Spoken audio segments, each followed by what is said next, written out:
ಸ್ಥಳೀಯ ಸ್ವಯಂ ಸರ್ಕಾರ ಹಿಂಗಂದ್ರೆ ಯಾರು ಸ್ಥಳೀಯ ಸ್ವಯಂ ಸರ್ಕಾರ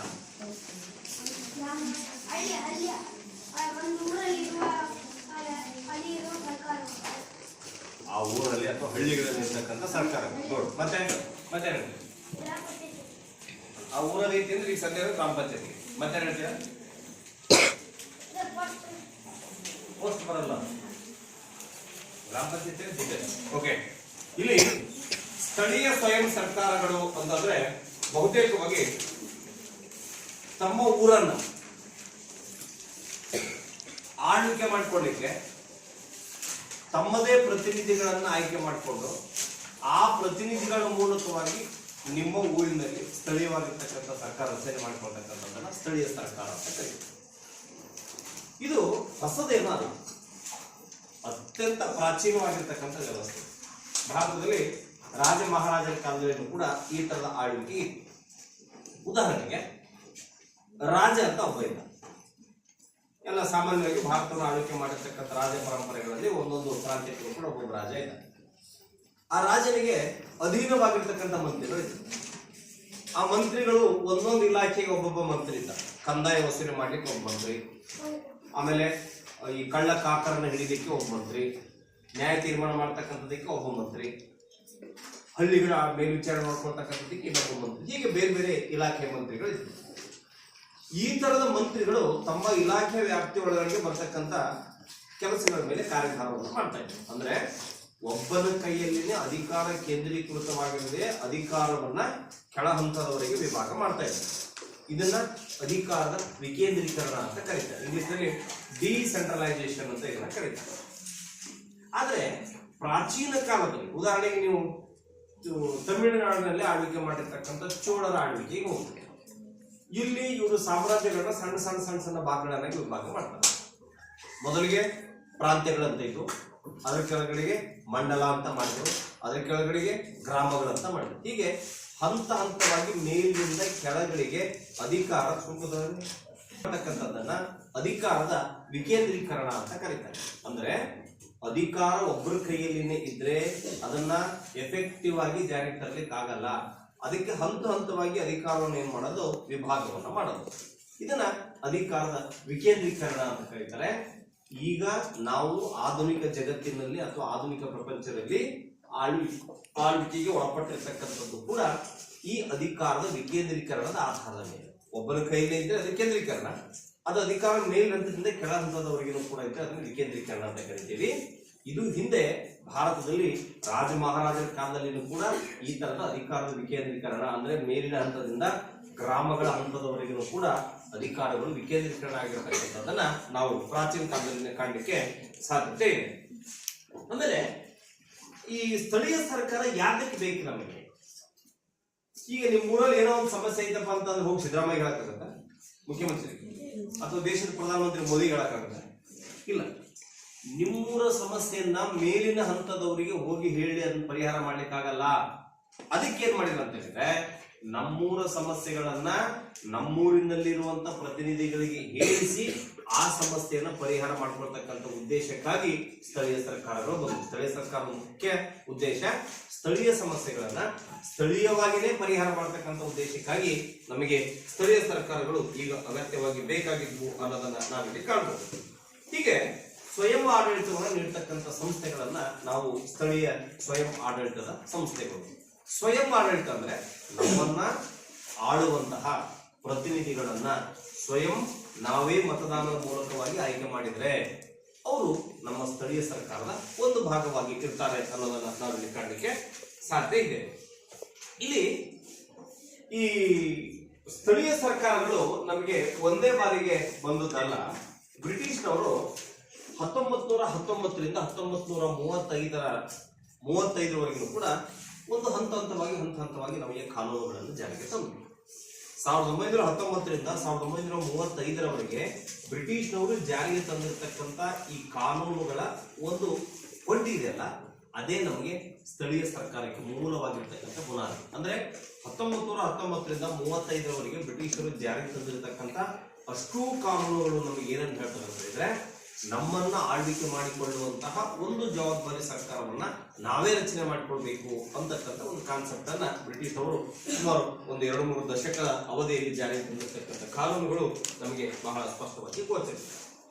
ಇದ್ರ ಜೊತೆಗೆ ಗಾಂಧೀಜಿಯವ್ರದ್ದು ಕೂಡ ಒಂದು ಕನಸಿದೆ. ಗಾಂಧೀಜಿಯವ್ರ ಕನಸು ಅಂತ ಹೇಳಿದ್ರೆ ಗ್ರಾಮ ಸ್ವರಾಜ್ಯ. ಗ್ರಾಮ ಸ್ವರಾಜ್ಯ ಇದು ನಾವಿವತ್ತು ಈ ಸ್ಥಳೀಯ ಸರ್ಕಾರವನ್ನು ಅಧ್ಯಯನ ಮಾಡಬೇಕಾದ್ರೆ ಗ್ರಾಮ ಸ್ವರಾಜ್ಯದ ಕಲ್ಪನೆ ಮಾಡಬಹುದು. ಗ್ರಾಮ ಸ್ವರಾಜ್ಯ ಅಂದ್ರೆ ಒಂದು ಗ್ರಾಮ ಸಂಪೂರ್ಣ ಸ್ವಾವಲಂಬಿ ಆಗಬೇಕು. ಇದು ಗಾಂಧೀಜಿಯವ್ರ ಕನಸು. ಸ್ವಾವಲಂಬಿ ಅಂದ್ರೆ ನಮಗೆ ಬಹಳಷ್ಟು ಕೈಗಾರಿಕೆಗಳಿದ್ದಾವೆ. ಈಗ ಎಲ್ಲೆಲ್ಲಿ ಹೋಗಿ ಕೈಗಾರಿಕೆಗಳಿದಾವೆ ಅಂದ್ರೆ ತಲೆ ಬಾಚಲಿಕ್ಕೆ ಒಂದು ಬಾಚಣಿಕೆಯಿಂದ ಕಂಪನಿ ಸ್ಟಾರ್ಟ್ ಮಾಡಿದ್ರೆ ಚಪ್ಪಲಿವರೆಗೂ ಕೂಡ ಒಂದು ಕಂಪನಿ ಇದೆ. ನಿಮ್ಮನೆಗೆ ಯಾರು ಬಾಚಣಿಕೆ ರೆಡಿ ಮಾಡ್ತೀರಾ? ನೀವು ಚಪ್ಪಲಿ ಯಾರು ರೆಡಿ ಮಾಡ್ತೀರಾ? ಇಲ್ಲ. ಹಿಂದಿನ ಕಾಲದಲ್ಲಿ ರೆಡಿ ಮಾಡ್ತಾ ಇದ್ರು. ಬಾಚಣಿಕೆಗಳನ್ನ ಬೇವಿನ ಮರದ ಹಲಿಗೆಯಿಂದ ಬಾಚಣಿಕೆ ರೆಡಿ ಮಾಡ್ತಾ ಇದ್ರು. ಹಲಸಿನ ಮರದ ಹಲಿಗೆಗಳಿಂದ ಬಾಚಣಿಕೆಗಳನ್ನ ರೆಡಿ ಮಾಡ್ತಾ ಇದ್ರು. ಅವೆಲ್ಲವೂ ಕೂಡ ಆರೋಗ್ಯಕ್ಕೆ ಒಳ್ಳೆವು. ನೀವು ಬಾರ್ತಕ್ಕಂಥ ಪ್ಲಾಸ್ಟಿಕ್ ಬಾಚಣಿಕೆ ಇದಾವಲ್ಲ, ಇವು ತಲೆಯನ್ನ ಕೆರೀತವೆ. ಇದ್ರ ಜೊತೆಗೆ ನಿಮ್ಗೆ ಇನ್ನಷ್ಟು ಆ ಬಾಚಣಿಕೆಯಿಂದ ಬಾಚಿ ನೀವು ಪದೇ ಪದೇ ಹಿಂಗ್ ಬಾಚಿ ಹಿಂಗ್ ಪೇಪರ್ ಹಿಡಿದ್ರೆ ಪೇಪರ್ ಎಲ್ಲ ಹರ್ಕೊಳ್ಳೋದು. ಅದರಲ್ಲಿ ವಿದ್ಯುತ್ ಕಾಂತೀಯ ತರಂಗಗಳನ್ನ ನಾವು ಪ್ಲಾಸ್ಟಿಕ್ ಬಾಚಣಿಕೆಗಳು ಸೃಷ್ಟಿ ಮಾಡ್ತವೆ. ನೀವು ಅದೇ ಬೇವಿನ ಗಿಡದ ಕಟ್ಟಿಗೆಯಿಂದ ಮಾಡಿರ್ತಕ್ಕಂಥದ್ದು, ಹಲಸಿನ ಮರದ ಕಟ್ಟಿಗೆಯಿಂದ ಮಾಡಿರ್ತಕ್ಕಂಥ ಬಾಚಣಿಕೆಗಳಲ್ಲ, ಅವು ಆರೋಗ್ಯಕ್ಕೆ ತುಂಬಾ ಒಳ್ಳೆಯವು. ಮತ್ತೆ ತಲೆಗೆ ಯಾವುದೇ ರೀತಿಯಾಗಿರ್ತಕ್ಕಂಥ ಕೆಟ್ಟ ಬ್ಯಾಡ್ ಇನ್ಫೆಕ್ಷನ್ ನಾವು ಕೊಡೋದು. ತಲೆ ಬಾಚೋದ್ರಿಂದ ಹಿಡ್ಕೊಂಡು ಚಪ್ಪಲಿವರೆಗೂ ಕೂಡ ಗಾಂಧೀಜಿಯವರ ಕನಸು ಹಳ್ಳಿಯ ಮಟ್ಟದಲ್ಲಿನೇ ರೆಡಿ ಆಗ್ಬೇಕು. ತಲೆಗೆ ಹಾಕ್ತಕ್ಕಂಥ ಕೊಬ್ಬರಿ ಎಣ್ಣೆ ಮನೆಗಳಲ್ಲಿ ರೆಡಿ ಮಾಡ್ತಾ ಇದ್ವಿ ಹಿಂದೆ. ಆಮೇಲೆ ನಿಮ್ಗೆ ಸ್ನಾನಕ್ಕೆ ಬೇಕಾಗಿರ್ತಕ್ಕಂಥ ಸೋಪ್ ಎಲ್ಲ ಇಂದ ಕಡಲೆ ಹಿಟ್ಟನ್ನು ಹಚ್ಚಿ ಸ್ನಾನ ಮಾಡ್ತಾ ಇದ್ವಿ. ಆಮೇಲೆ ನಮಗೆ ಚಪ್ಪಲಿಗಳು ಹಳ್ಳಿಗಳಲ್ಲಿ ರೆಡಿ ಮಾಡ್ತಾ ಇದ್ವಿ. ದನಕರುಗಳು ಏನಾದ್ರೂ ಸತ್ತ ಚರ್ಮವನ್ನು ಬಳಕೆ ಮಾಡಿಕೊಂಡು ಚಪ್ಪಲಿಗಳನ್ನು ರೆಡಿ ಮಾಡ್ಕೊಳ್ತಾ ಇದ್ವಿ. ಬಟ್ಟೆಗಳನ್ನ ಗಾಂಧೀಜಿ ಚರಕ ಅದ್ರ ಮೂಲಕವಾಗಿ ನೂಲನ್ನು ನೇಯ್ದು ಬಟ್ಟೆ ರೆಡಿ ಮಾಡ್ತಾ ಇದ್ರು. ಇವೆಲ್ಲವೂ ಕೂಡ ಹಳ್ಳಿಗಳಲ್ಲಿನೇ ನಿರ್ಮಾಣವಾದರೆ ಇದನ್ನ ನಾವು ಗಾಂಧೀಜಿ ಪರಿಕಲ್ಪನೆಯಲ್ಲಿ ಗ್ರಾಮ ಸ್ವರಾಜ್ಯ ಅಂತ ಕರಿತೀವಿ. ಅಂದ್ರೆ ಎಲ್ಲವೂ ಕೂಡ ಹಳ್ಳಿಗಳಲ್ಲೇ ಸಿಗ್ಬೇಕು, ನಾವು ನಗರಕ್ಕೆ ಅವಲಂಬನೆ ಆಗ್ಬಾರ್ದು. ಇದು ಮೂಲ ಕಾನ್ಸೆಪ್ಟ್ ಗಾಂಧೀಜಿದು. ಅದಕ್ಕೆ ಅವರು ಗ್ರಾಮ ಸ್ವರಾಜ್ಯ. ಸ್ವರಾಜ್ಯ ಅಂದ್ರೆ ತನ್ನನ್ನ ತಾನೇ ಡಿಪೆಂಡಬಲ್ ಆಗಿ ಇನ್ನೊಬ್ಬರನ್ನ ಅವಲಂಬಿಸಿರಬಾರ್ದು. ತನಗೆ ಬೇಕಾಗಿರ್ತಕ್ಕಂಥದ್ದನ್ನ ತಾನೇ ಉತ್ಪಾದನೆ ಮಾಡ್ಕೊಳ್ಬೇಕು. ನೋಡಿ, ಮನಸ್ಸು ಮಾಡಿದ್ರೆ ಎಲ್ಲವೂ ಕೂಡ ಆಗುತ್ತೆ.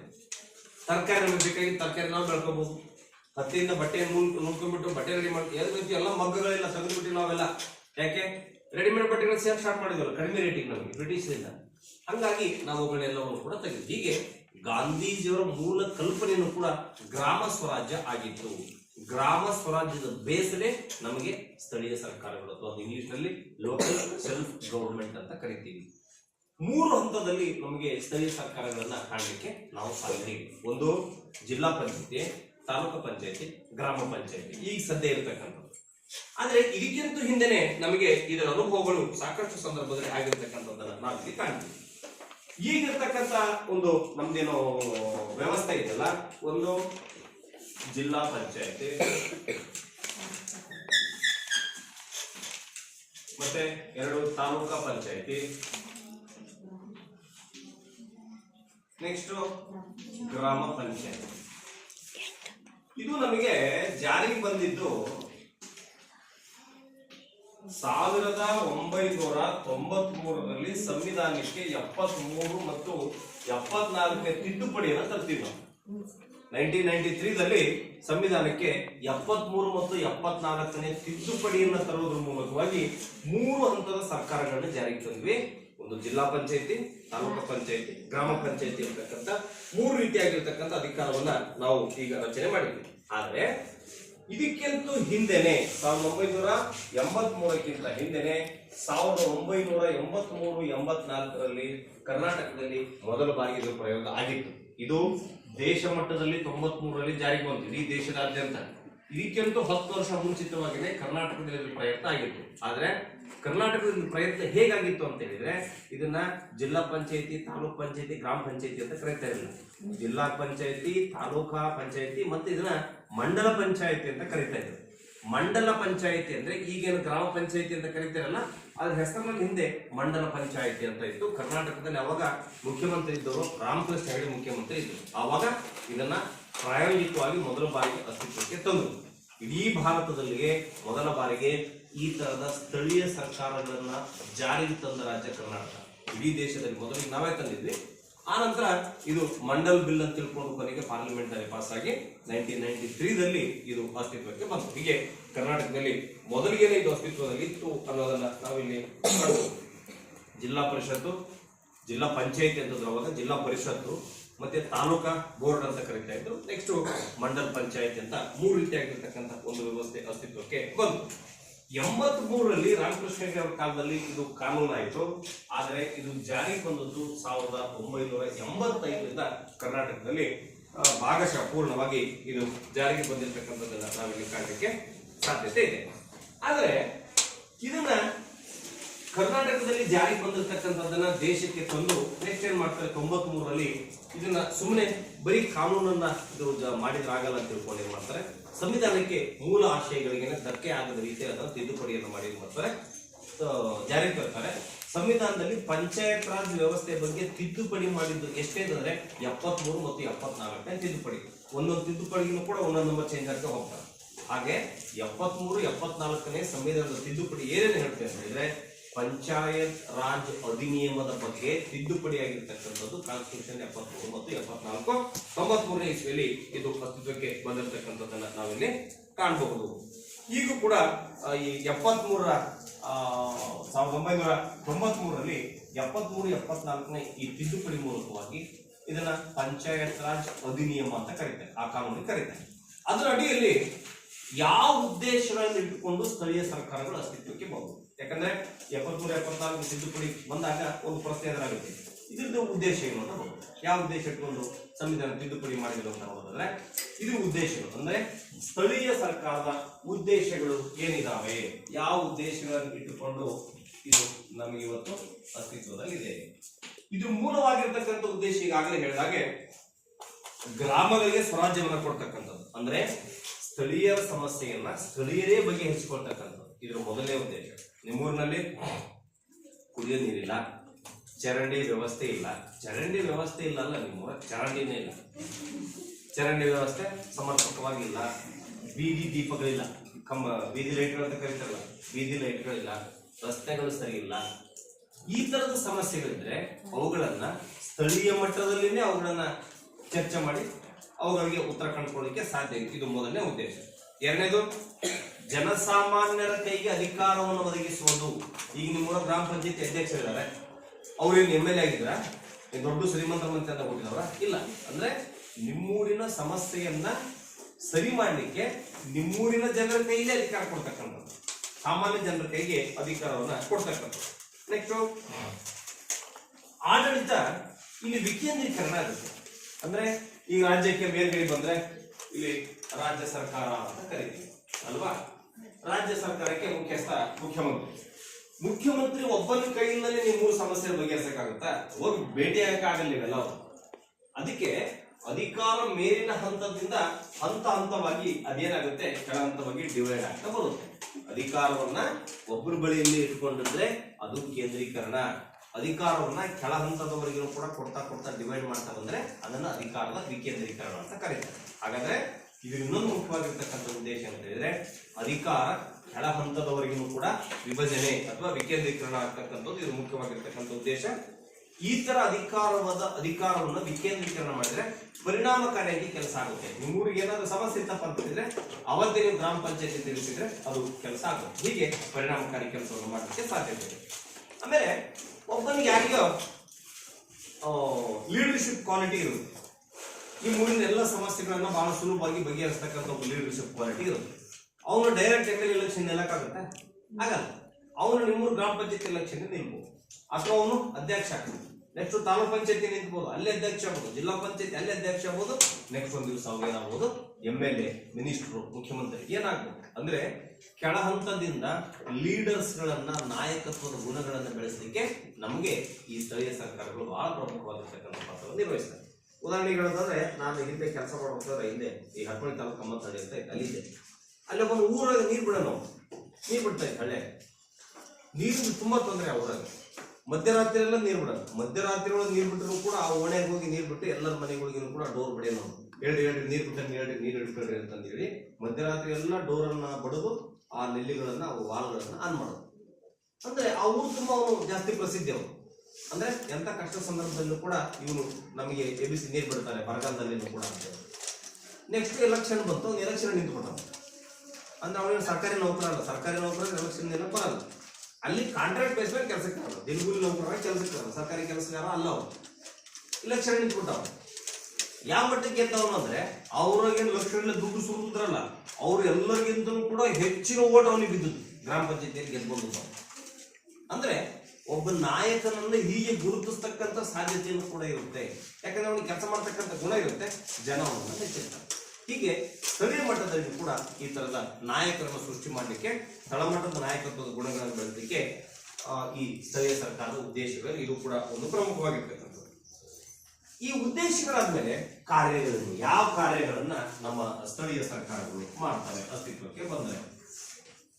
ಇಲ್ಲಿ ಸ್ಥಳೀಯ ಸರ್ಕಾರಗಳಂದ್ರೆ ಬರೀ ನಿಮ್ಮ ಗ್ರಾಮ ಪಂಚಾಯತಿ ಒಂದೇ ಅಂತ ಅಲ್ಲ ಹೇಳಿದ್ರು.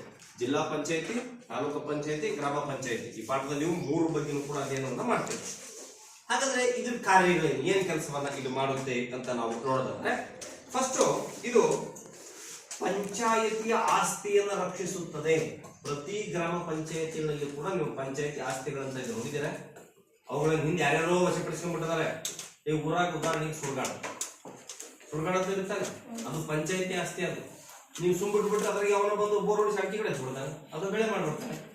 ಅದಕ್ಕೆ ಪಂಚಾಯತಿ, ಗ್ರಾಮ ಪಂಚಾಯತಿ, ಪಂಚಾಯತಿ ಆಸ್ತಿಗಳು, ತಾಲೂಕು ಪಂಚಾಯತಿ, ಜಿಲ್ಲಾ ಪಂಚಾಯತಿ, ಗ್ರಾಮ ಪಂಚಾಯತಿ ಯಾವುದೇ ಕೂಡ ಆಗಿರ್ಬೋದು, ಇವುಗಳು ತಮ್ಮ ವ್ಯಾಪ್ತಿಯಲ್ಲಿ ಬರುವ ಈ ಸರ್ಕಾರದ ಆಸ್ತಿ. ಪಂಚಾಯತಿ ಆಸ್ತಿ ಅಂದ್ರೆ ಸರ್ಕಾರದ ಆಸ್ತಿ ಅಂತ ಅರ್ಥ.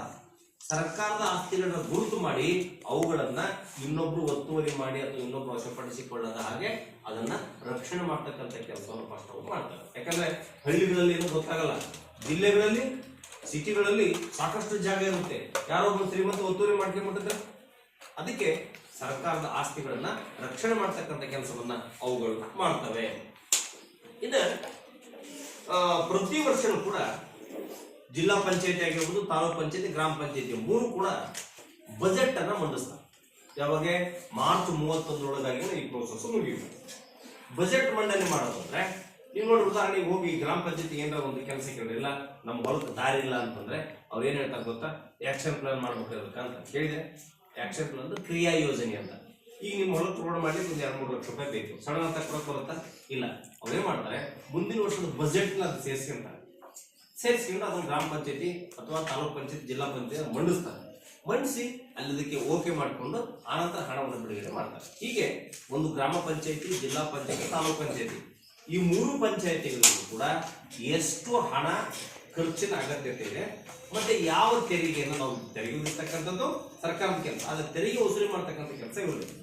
ಹೀಗೆ ತನ್ನ ಖರ್ಚು ವೆಚ್ಚಗಳನ್ನ ಸರಿದೂಗಿಸಿಕೊಂಡು ಹೋಗ್ತಕ್ಕಂಥ ಒಂದು ಅಂದಾಜು ಪಟ್ಟಿಯನ್ನ ಮಂಡಿಸ್ತಕ್ಕಂಥ ಕೆಲಸವನ್ನ ಈ 3 ಪಂಚಾಯತಿಗಳು ಮಾಡ್ತವೆ. ಹೀಗೆ ಆಯವ್ಯಯವನ್ನ ಅಥವಾ ಬಜೆಟ್ ಪತ್ರವನ್ನು ಮಂಡಿಸ್ತಕ್ಕಂಥ ಕೆಲಸವನ್ನ ಇವು ಮಾಡ್ತವೆ. ಇದು ಪ್ರಮುಖವಾಗಿರ್ತಕ್ಕಂಥ ಮತ್ತೊಂದು ಅಂಶ. ಮತ್ತೆ ಆರೋಗ್ಯ ಮತ್ತು ಕುಟುಂಬ ಕಲ್ಯಾಣದ ಯೋಜನೆಗಳನ್ನ, ಕಾರ್ಯಕ್ರಮಗಳನ್ನ ಕೈ ಎತ್ತಿಕೊಳ್ಳುತ್ತೆ. ಇನ್ನೊಂದು ಬರ್ತಿಲ್ಲ, ಹಾಸ್ಪಿಟಲ್ ಎಲ್ಲ ಬರ್ತಾರೆ, ನಮ್ಮ ಶಾಲೆ ಬರ್ತಾರಲ್ಲ.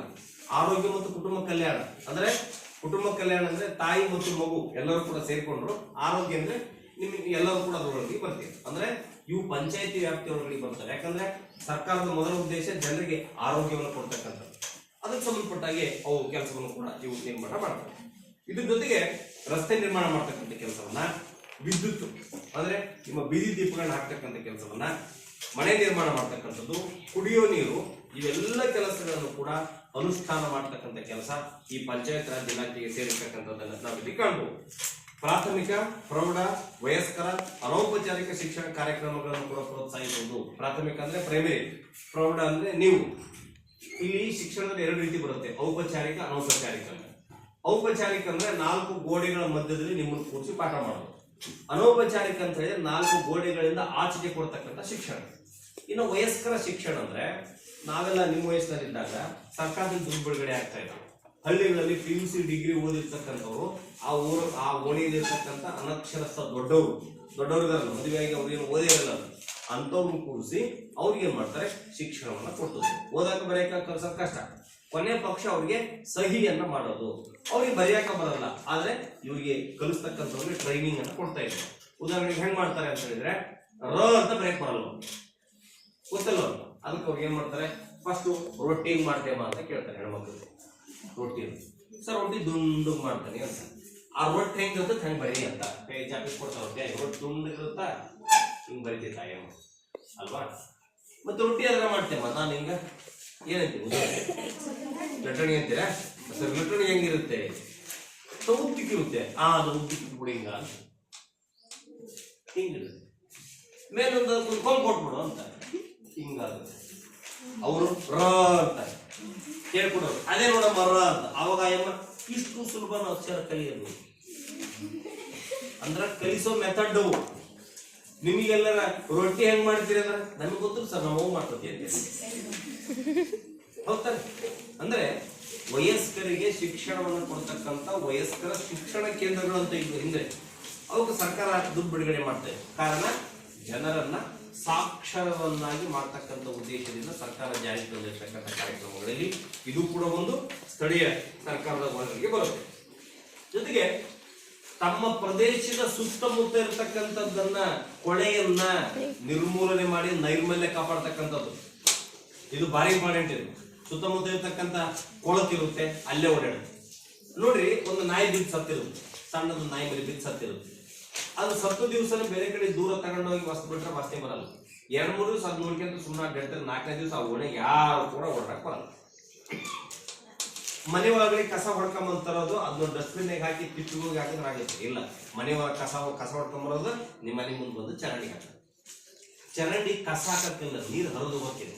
ಅದನ್ನ ಬಿಟ್ಟು ನಾವು ಚರಂಡಿ ಕಸ ಹಾಕಿ ಚೆನ್ನ ಮುಚ್ಚಿ ಬಿಡ್ತೇವೆ. ಮಳೆ ಬಂದಾಗ ಚರಂಡಿ ನೀರೆಲ್ಲ ಬಂದು ರೋಡ್ ನಲ್ಲಿ ಓಡಾಡುತ್ತೆ. ಅದಕ್ಕೆ ಈ ತರದ ಕೊಳಕನ್ನು ಮಾಡ್ಕೊಂಡ್ರೆ ನಿಮ್ಮ ಮಲಿನವನ್ನು ನೀವೇ ತಂದ್ಕೊಂಡಿದ್ದೆ ಕಾಯಿಲೆ ನಿಮಗೆ ಬರ್ತದೆ. ಅದಕ್ಕೆ ನೈರ್ಮಲ್ಯವನ್ನ ಕಾಪಾಡ್ತಕ್ಕಂಥದ್ದು ಗ್ರಾಮ ಪಂಚಾಯತ್ ನೋಡಿ ನಿಮ್ಮೂರಾಗ ಚರಂಡಿ ಮಾಡಿಸ್ತಾರ ಅಲ್ವಾ? ಇಲ್ಲ ಸಿಮೆಂಟಿನ ಚರಂಡಿನೆಲ್ಲ ಮಾಡ್ತಾರ. ಬೈದ್ವಿ ಅವ್ರಿಗೆ ಕೇಳಿ ಏನೋ ಗೊತ್ತು ಪಾಪ ಚರಂಡಿಯನ್ನ ಮಾಡಿಸ್ತಾ ಇದಾರೆ. ಅದೇ ಚರಂಡಿ ನಮ್ಮ ಜನ ಮತ್ತೊಂದು ತಗೊಂಡು ಹೋಗಿ ಕಸ ಹೋಗಿದ್ದು, ದನಿನ ಸಗಣಿ ಹಾಕೋದು, ದನಿನ ಬಾಟ ಅದಕ್ಕೆ ಬಿಡೋದು. ಚರಂಡಿ ಅದಕ್ಕೆ ವೇಸ್ಟ್ ವಸ್ತು ಹೋಗಿ ಹಾಕಿರೋದು, ಅದಕ್ಕೆ ವೇಸ್ಟ್ ಹೋಗ್ಯಾರ ಅಲ್ವಾ? ಅದಕ್ಕೆ ನೈರ್ಮಲ್ಯವನ್ನ ಕಾಪಾಡೋದ್ರ ಬಗ್ಗೆ ಜನರಿಗೆ ಅರಿವನ್ನ ನೀವು ಸಿಟಿಗೆ ಹೋಗಿ, ನೀವು ಮುಂಡ್ರೋಜಿಗೆ ಹೋಗಿ ಬೆಳಿಗ್ಗೆ ನೀವು ಒಂದು ವಾಹನ ಅದನ್ನೆಲ್ಲ ಹೇಳ್ಕೊಂತ ಬರುತ್ತೆ. ಹಸಿ ಕಸ ಒಡೆ ಕಸ ಎಲ್ಲ ಬೇರೆ ಹಾಕಿ ಸೊಳ್ಳೆಗಳು ಹಿಂಗ್ ಕಡಿತಾರೆ ಎಲ್ಲ ಕ್ಲೀನಾಗಿ ಹೇಳ್ಕೊಂತ ಹೋಗ್ತಾರೆ. ಅಂದ್ರೆ ಜನರಲ್ಲಿ ಅವೇರ್ನೆಸ್ ಪ್ರಜ್ಞೆಯನ್ನು ಮೂಡಿಸ್ತಕ್ಕಂಥ ಕೆಲಸವನ್ನ ಅದು ಮಾಡುತ್ತೆ. ನೆಕ್ಸ್ಟ್ ಎಲ್ಲ ಪ್ರಕಾರದ ಮಾಲಿನ್ಯಗಳನ್ನು ತಡೆಗಟ್ಟಿ ಜನರಿಗೆ ಉತ್ತಮ ಆರೋಗ್ಯವನ್ನು ಕೊಡೋದು. ಎಲ್ಲಾ ಪ್ರಕಾರದ ಮಾಲಿನ್ಯ, ಅಲ್ಲಿ ಜಲ ಮಾಲಿನ್ಯ ಆಗಿರ್ಬೋದು, ಭೂ ಮಾಲಿನ್ಯ ಆಗಿರ್ಬೋದು, ವಾಯು ಮಾಲಿನ್ಯ ಆಗಿರ್ಬೋದು, ಶಬ್ದ ಮಾಲಿನ್ಯ ಆಗಿರ್ಬೋದು, ಎಲ್ಲಾ ಪ್ರಕಾರದ ಮಾಲಿನ್ಯವನ್ನು ಕೂಡ ತಡೆಗಟ್ಟಿ ಜನರಿಗೆ ಉತ್ತಮ ಆರೋಗ್ಯವನ್ನ ಕಲ್ಪಿಸಿಕೊಡ್ತಕ್ಕಂಥದ್ದು. ಆಮೇಲೆ ಸೂಕ್ತವಾಗಿರ್ತಕ್ಕಂಥ ಪಡಿತರದ ಸವಲತ್ತುಗಳನ್ನು ಒದಗಿಸಿಕೊಡೋದು. ಪಡಿತರ ಅಂತ ಹೇಳಿದ್ರೆ ನಿಮ್ಗೆ ರೇಷನ್ಸ್ ಬರ್ತಾವಲ್ಲ ಸರ್ಕಾರದಿಂದ, ಏನೇ ಬರ್ತದೆ ನಿಮ್ಗೆ ರೇಷನ್ಗೆ? ಅಕ್ಕಿ ಜೋಳನ ಅಷ್ಟೇ. ಸರಿ, ಈ ರೇಷನ್ಸ್ ಗಳನ್ನ ಯೋಗ್ಯವಾಗಿರ್ತಕ್ಕಂಥ ರೀತಿಯಲ್ಲಿ ತಲುಪಿಸ್ತಕ್ಕಂಥದ್ದು. ಅದಕ್ಕೆ ನ್ಯಾಯ ಬೆಲೆ ಅಂಗಡಿ ಅವ್ರು ಕಳಿಸ್ಕೊಡ್ತಾರೆ, ನೀವು ಹೋಗಿ ಅವುಗಳನ್ನ ತರುತ್ತೀವಿ. ನ್ಯಾಯ ಬೆಲೆ ಅಂಗಡಿ ಅಲ್ಲಿ ಅಳತೆ ಮತ್ತು ತೂಕದಲ್ಲಿ ಸಾಮಾನ್ಯವಾಗಿ ಮೋಸ ಇರುತ್ತೆ, ಅದನ್ನು ನಾವು ಅನ್ಯಾಯದ ಅಂಗಡಿ ಬೆಲೆ ಅಂತ ಕರಿತೀವಿ. ನ್ಯಾಯ ಬೆಲೆ ಅಂಗಡಿ ಇರೋದ್ರಿಂದ ಸೇರಿಸ್ಬಿಟ್ಟು ಸಾಕು, ಅನ್ಯಾಯದ ಅಂಗಡಿ. ಅಲ್ಲಿ 10 kg ತೂಕ ಕೊಟ್ಟಿರ್ತಾನೆ, ನಿಮ್ಮ ಮನೆಗೆ ಬಂದು 10 kg ಇರೋದೇ ಇಲ್ಲ, ಅಲ್ಲೊಂದು ಅರ್ಧ kg ಕಮ್ಮಿ ತೂಕ ನೀವು. ಯಾಕಂದ್ರೆ ಅವನು ನೀಟಾಗಿ ಬಂದು ಆ ಮುಳ್ಳು ಹಿಂಗೆ ನಿಲ್ಲ ಮಟ್ಟ ಬಿಡೋದು ಹಿಂಗಂತಂದಂಗೆ ನಾವು ತಗೊಂಡು ಹೋಗಿ ಕಳಿಸ್ಬಿಡ್ತಾರೆ. ವರ್ಷ ಇರುತ್ತೆ, ನೀವು ಹಾಕಿ ಬಂದ್ಬಿಡ್ತೀವಿ. ಯಾರಿಗೋ ಫ್ರೀ ಕೊಡ್ತಾ ಬಿಟ್ಟು ತಗೊಂಡು ಹೋಗೋಣ ಅಂತ. ಒಬ್ರಿಗೆ ಕೊಟ್ಟಿದ್ರೆ ಒಂದು ಅರ್ಧ kg ಉಳಿದು ಬಿಟ್ರೆ ಸಾಕು. ಅವ್ನಿಗೆ ಒಂದು 20 ಮಂದಿ ಕೊಟ್ಬಿಟ್ರೆ 10 kg ಕುಳಿತು ಅವನಿಗೆ, ಅವ್ನು ಯಾರಿಗಾರ ಮರ್ಕೊಂತ ಅಲ್ವಾ? ಹೀಗೆ ಬಹುತೇಕವಾಗಿ ಪಡಿತರ ವ್ಯವಸ್ಥೆಯನ್ನ ನಿಮಗೆ ತಲುಪಿಸ್ತಕ್ಕಂಥದ್ದು ಅವರ ಕೆಲಸ. ಆಮೇಲೆ ಜನರು ಹುಟ್ಟು ಮತ್ತು ಸಾವು ಇವಿದ್ದೇ ಇರ್ತಾರೆ. ಮರಣದ ಮತ್ತು ಜನನದ ಪ್ರಮಾಣ ಪತ್ರವನ್ನು ಕೊಡ್ತಕ್ಕಂಥ ಕೆಲಸವನ್ನು ಮಾಡ್ತಾರೆ. ನಿಮ್ಮ ಗ್ರಾಮ ಪಂಚಾಯತಿಗಳು ಕೂಡ ಅಲ್ಲ, ನಿಮ್ಮ ಜಿಲ್ಲೆಯಲ್ಲಿ ಇರ್ತಕ್ಕಂಥ ಮುನ್ಸಿಪಾಲಿಟಿಗಳು ಈ ಕೆಲಸವನ್ನು ಮಾಡ್ತಾರೆ. ಹುಟ್ಟಿದ ತಕ್ಷಣವೇ ಹೋಗಿ ನೀವು ಹಾಸ್ಪಿಟಲ್ ಸರ್ಟಿಫಿಕೇಟ್ ತಗೊಂಡು ಸೇರಿಸಬೇಕು. ಸತ್ತ ನಂತರ ಕೂಡ ಮರಣದ ಪತ್ರವನ್ನು ಕೂಡ ಹೋಗಿ ಅದೇ ಮುನ್ಸಿಪಾಲಿಟಿ ಆಫೀಸ್ನಲ್ಲಿ ಕೂಡ ತೆಗೆಸಿ ಮಾಡಲಿಕ್ಕೆ ಅವಕಾಶ ಇದೆ. ಆಮೇಲೆ ಕೃಷಿ, ಪಶುಸಂಗೋಪನೆ, ಖಾದಿ, ಕರಕುಶಲ ಉದ್ಯೋಗಗಳನ್ನು ಪ್ರೋತ್ಸಾಹಿಸ್ತಕ್ಕಂಥದ್ದು. ಯಾಕಂದ್ರೆ ಗಾಂಧೀಜಿಯವರ ಗ್ರಾಮ ಸ್ವರಾಜ್ಯ ಇದೆಯಲ್ಲ, ಅದು ಹೇಳೋದೇ ಅದು.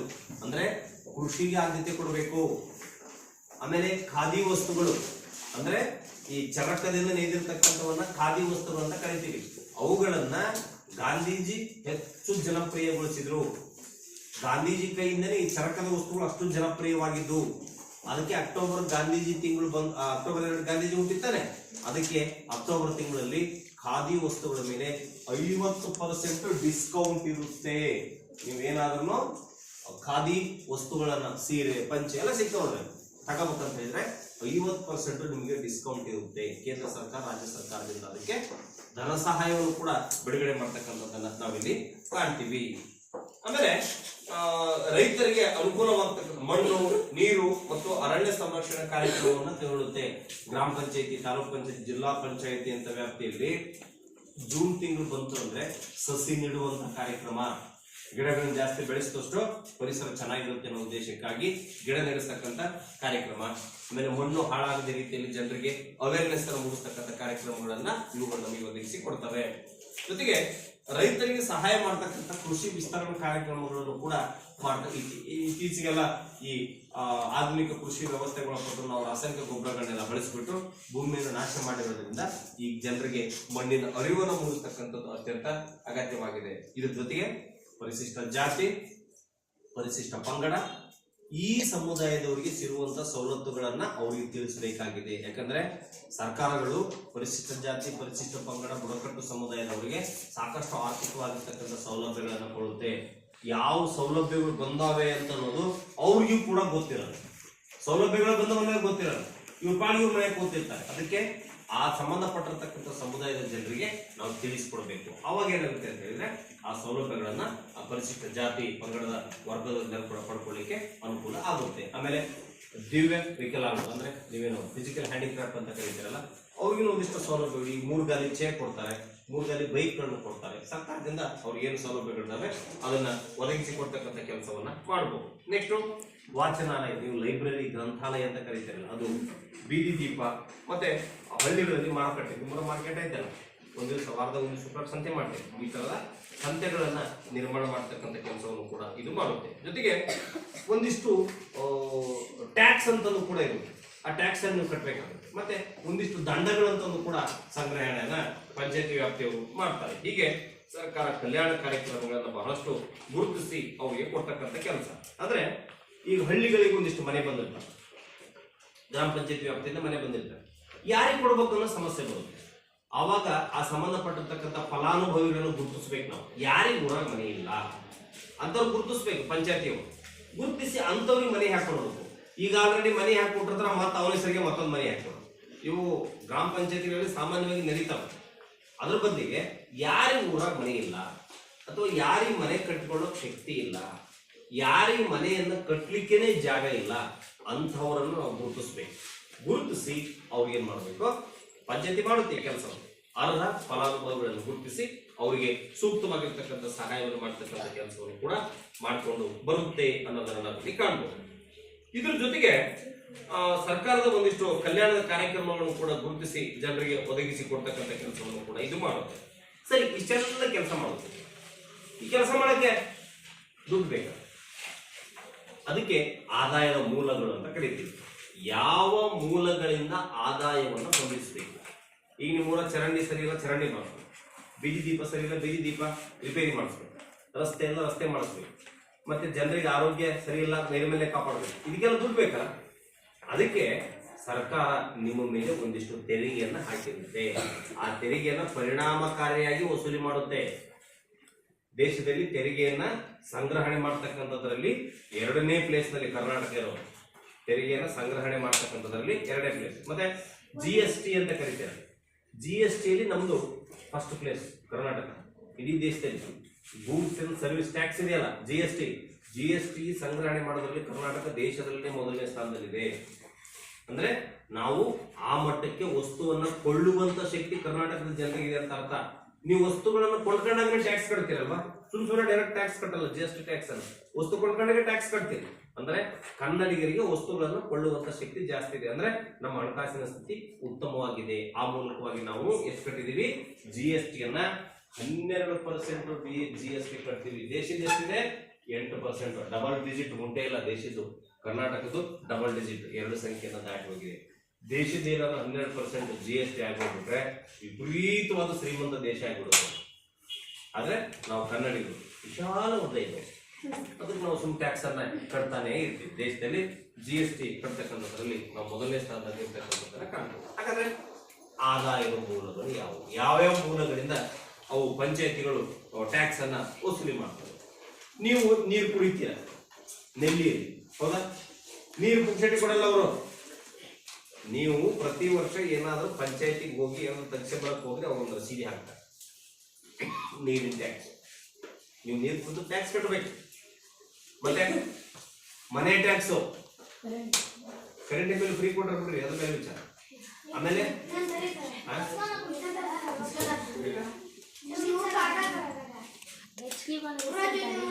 ಅವ್ರದ್ದು ಎಷ್ಟು ಇರುತ್ತೆ ಅಷ್ಟು ಬಿಟ್ಟು ಜಾಸ್ತಿ ಬಂದ್ರೆ ಕಟ್ಬೇಕಾಗುತ್ತೆ. ಆಯ್ತಾ? ಹೀಗೆ ಆರೋಗ್ಯ, ಶಿಕ್ಷಣ, ಗ್ರಂಥಾಲಯ, ವಾಚನಾಲಯ, ನೀರು, ಇವುಗಳ ಮೇಲೆ ಟ್ಯಾಕ್ಸ್ ಹಾಕುತ್ತೆ ಸರ್ಕಾರ.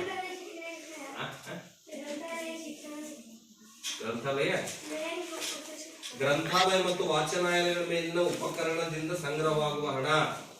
ಈಗ ಲೈಬ್ರರಿ ನೀವು ಸ್ಟಾಕ್ ಇರುತ್ತೆ, ಲೈಬ್ರರಿ ಪೇಪರ್ ಇರುತ್ತೆ ಗೊತ್ತಾ ನಿಮಗೆ? ಅದು ಮಾರ್ತಾರೆ ಗೊತ್ತಾ ನಿಮಗೆ? ಈಗ ಒಂದು 80 ವರ್ಷ ಪೇಪರ್ ಇರ್ತಾವ, ಏನ್ ಮಾಡ್ತಾರೆ ಪೇಪರ್? ಅದರಿಂದ ಬಂದಿರ್ತಕ್ಕಂಥ ಹಣ ಇದೆ, ಅದನ್ನು ಕೂಡ ಅಭಿವೃದ್ಧಿಗೆ ಅಂತ ಬಳಕೆ ಮಾಡ್ತಾರೆ.